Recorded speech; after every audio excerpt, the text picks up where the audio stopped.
We're under attack right here, people of color in this country, as this president has emboldened them to move this to be a white nation. People of color are going to find themselves under attack. This is a map of hate groups in the United States. These are the real sleeper cells. These are the real enemy from within. You can go back and watch this video, and you will see that attack on those children was a deliberate, premeditated attack. Lynchings, kidnappings involving people of color are on the rise. Not by coincidence. Protect yourself. Be aware. So I'm going to say this with as much caution as I can, because I live in Arizona, and they did a lot of the drills, and a lot of the white supremacists that participated in January 6th came out of Arizona or had training done here in Arizona. So I'm very cautious of how I speak, especially since I've been followed by the Oath Keepers. But know who your neighbors are. Know who you're working with. Your co-workers. Pay attention to their extracurricular activities. You know, the guys that go hunting or go out with the boys on their days off. There are a lot of sleeper cells right here in this country, and they're people we think that we know. Our neighbors, our co-workers, the guy at the grocery store. In their off time, these are the guys running around in mask, supporting ICE, causing destruction. Right here. So there's bodies that are being found washing up on shore that are shackled from their hands and their feet. But do you know who's not reporting any of this? Notice you haven't heard a word of this on any American news outlet. No ABC, no CNN, no Fox News, no channel in the U.S. is reporting this. There's no Washington Post, there's no Wall Street Journal, there's no Forbes, there's no American journalists that are covering this. You don't find that oddly suspicious that not one American news company or outlet is reporting that bodies are washing up on shores where their hands are shackled and their feet are shackled? Whose hands and feet are being shackled as they're boarding things in the U.S. right now? When I did find it on MSN, look how the picture is portrayed here. You don't see the problem with that? You see the difference?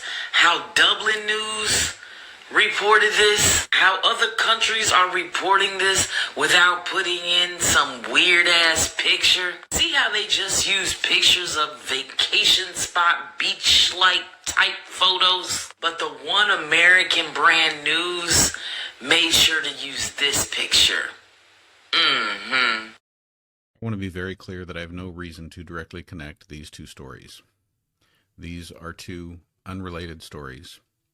The reason I'm sharing this, however, is because we are living in a time when we cannot afford to be naive. We are living in a time when we need to pay attention.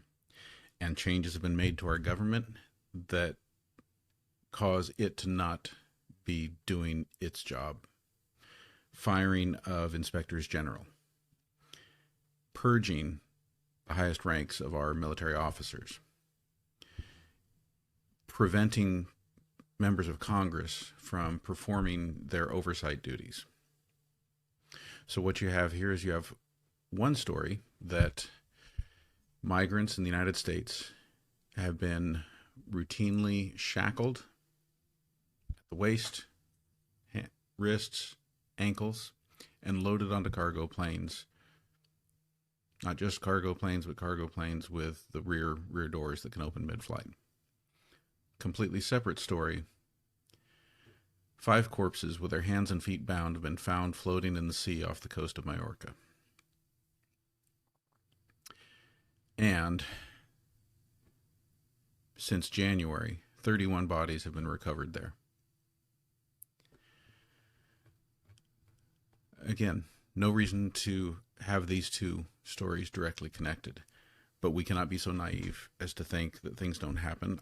I very much would like to know how it is that people are ending up floating up on beaches in the Mediterranean, shackled. This article here suggests that they're believed to be migrants who were attempting to travel the dangerous route from Algeria to Spain by. I don't. What migrants travel in shackles? That's something I very much do not understand. What do you mean that they're believed to be migrants who were attempting to travel the dangerous route from Algeria to Spain by boat? So, this is one story. This is another. The other part of not being naive that I want to pay attention to. So, you have to ask yourself, and I know there are a bunch of people out there who are ready to jump in and say, oh, no, it's more efficient to transport people by cargo planes. No, it's not. No, it's more economical and more efficient to use passenger planes for people, for passengers. You can get more people on the planes. They are more cost effective. Cargo planes are not cost effective. So forget about that argument. So then why do you do it? Well, maybe they're doing it to create fear, to create a sense of terror. All right. Another concern is maybe they're doing it to condition, both to condition people who get loaded onto planes to think this is normal, this is just how we do it, don't worry about this, and to condition those of us who are watching. So that when you've got somebody like me who raises concerns, I'm made to look foolish. You know, hey, why are you worrying about that? There's nothing really going on here. It's just the way we do things. It's conditioning us to think it's okay until such time as it's not okay and it's being used for more nefarious purposes. And of course, then we've got our potential worst case scenarios of why this is being done.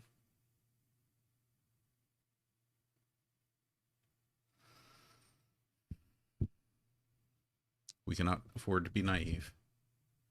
We cannot stop paying attention.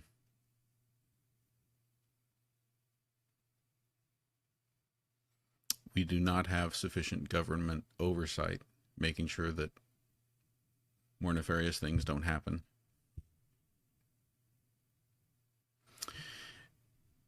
And extremists have been welcomed, taken into the fold with this current administration.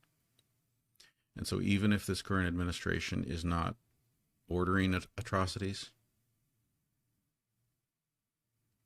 the extremists that they are in bed with will read between the lines of the things their great leader says and take actions on their own, thinking that they're aligned with the cause.